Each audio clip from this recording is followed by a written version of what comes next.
بسم اللہ الرحمن الرحیم۔ السلام علیکم ورحمۃ اللہ وبرکاتہ۔ ہماری قومی نفسیات اور کوفتہ دونوں قریب قریب ہیں۔ ہم کوفتہ کیسے بناتے ہیں؟ ہم گوشت کے ٹکڑے اکٹھے کرتے ہیں، ان کی بوٹیاں بناتے ہیں، انہیں باریک پیس کر قیمہ بناتے ہیں، پھر قیمے کو گوند گوند کر دوبارہ بوٹی بناتے ہیں۔ بوٹی نہ بن رہی ہو تو ہم اس میں ایسے مسالے اور ایسے اناج ڈالتے ہیں جو قیمے کی اجزاء کو آپس میں جوڑ دیتے ہیں، اور ہم جب اس عظیم کارنامے سے فارغ ہو جاتے ہیں تو پھر ہم بوٹی کو کوفتے کا نام دیتے ہیں۔ اس کو پکاتے ہیں، دانتوں میں پیس پیس کر ایک بار پھر قیمہ بناتے ہیں، اور ہم اس سارے پروسیس کے دوران ایک لمحے کے لیے بھی یہ نہیں سوچتے ہم نے اگر بوٹی ہی کھانی تھی تو پھر ہم اس کا کوفتہ کیوں بناتے رہے، اور اگر یہ جہد مسلسل سے ایک بار کوفتہ بن ہی گیا ہے تو پھر ہم اسے دانتوں میں پیس پیس کر دوبارہ قیمہ کیوں بنا رہے ہیں۔ آپ اگر کسی دن کوفتے کو ذہن میں رکھ کر اپنے آپ کا تجزیہ کریں تو آپ کو ہم من حیث القوم کوفتہ محسوس ہوں گے۔ ہم ہر فیلڈ میں 75 برسوں سے بوٹی کو کوفتہ اور پھر کوفتے کو قیمہ بناتے نظر آئیں گے۔ عمران خان اس پروسیس کی تازہ ترین مثال ہے۔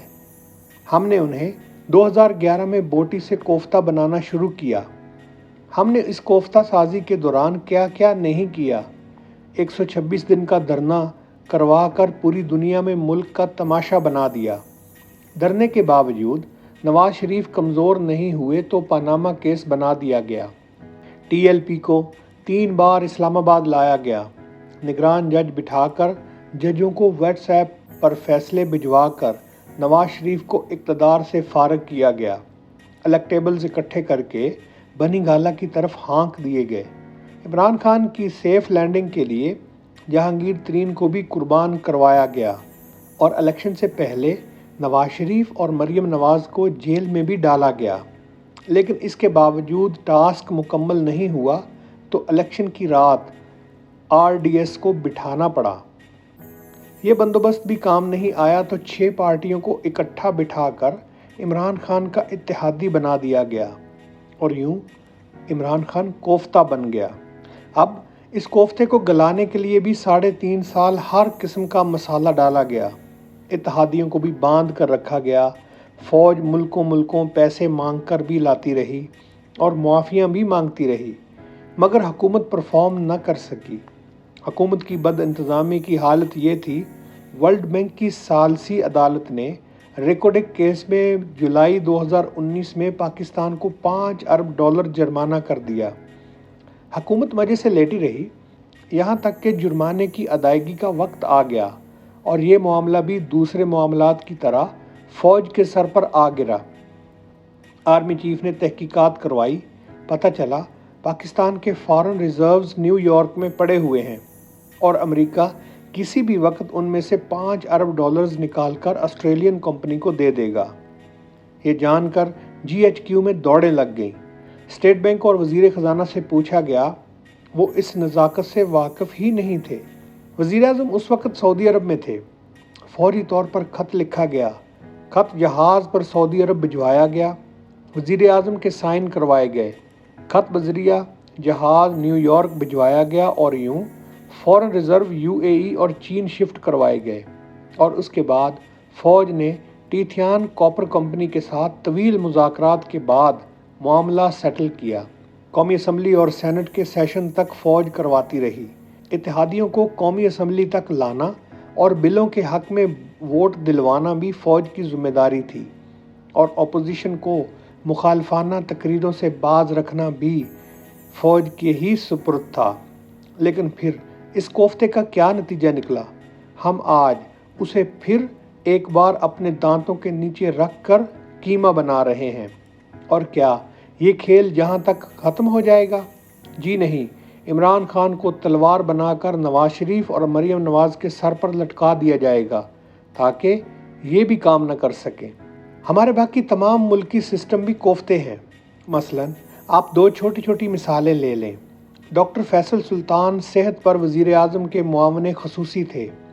انہوں نے PIMS کو امریکی سٹائل میں خود مختاری دے دی، جس پر مستقل ملازمین نے ہڑتالیں شروع کر دیں اور ہسپتال میں ڈنڈے چلنے لگے۔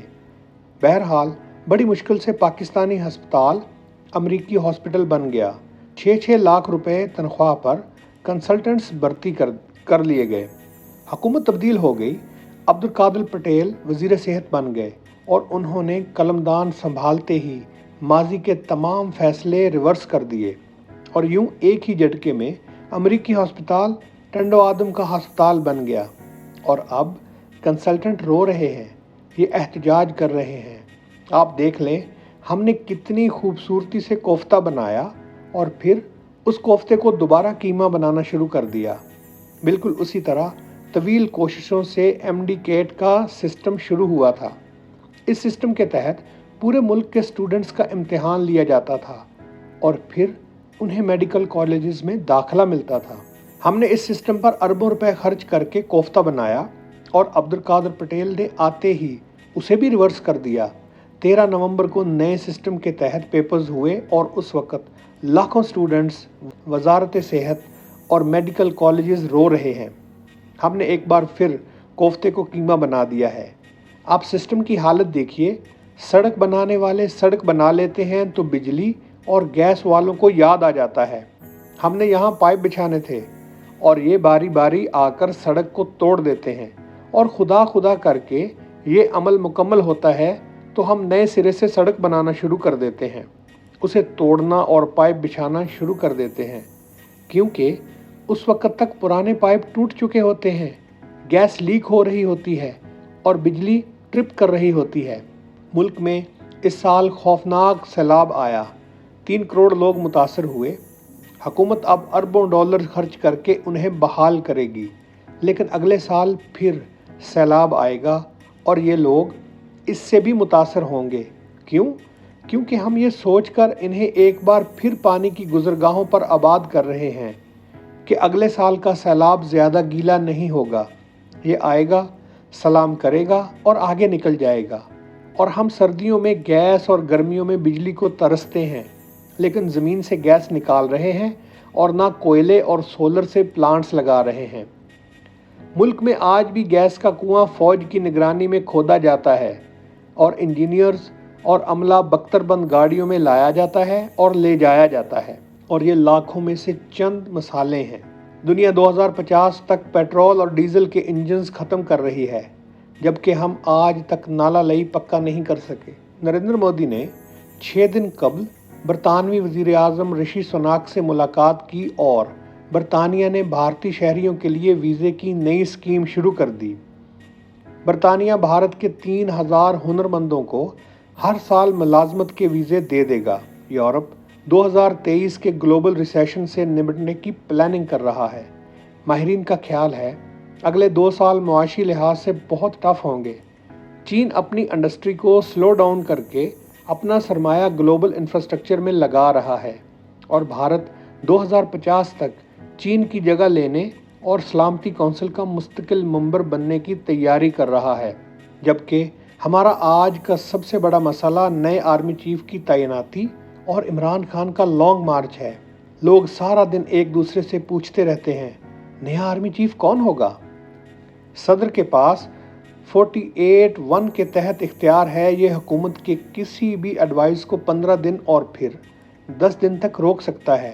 چنانچہ یہ آرمی چیف کی تعیناتی 25 دن تک ڈیلے کر سکتا ہے۔ کیا عارف علوی ایسا کریں گے؟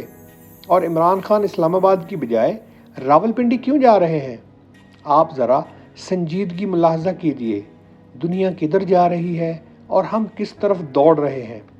دنیا کے کیا کیا مسائل ہیں اور ہم مسائل کے ڈھیر پر بیٹھ کر کیا کر رہے ہیں؟ گوشت کو کوفتہ بناتے ہیں اور پھر کوفتے کو قیمے میں تبدیل کرنا شروع کر دیتے ہیں۔ ایک حکومت لاتے ہیں، اس کے مخالفین کو غدار اور کرپٹ ثابت کرتے ہیں، اور پھر ان کرپٹ اور غداروں کو نہلا دہلا کر کرسی اقتدار پر بٹھا دیتے ہیں اور پرانوں کو سڑکوں کا رزق بنا دیتے ہیں۔ ہم نے 10 سال سڑکوں کو آرام نہیں کرنے دیا۔ ہم 10 سال سے ملک میں عدم استحکام بو اور کاٹ رہے ہیں، اور اس کاشتکاری کے بعد ایک دوسرے سے یہ بھی پوچھ رہے ہیں، ہم ترقی کیوں نہیں کر رہے؟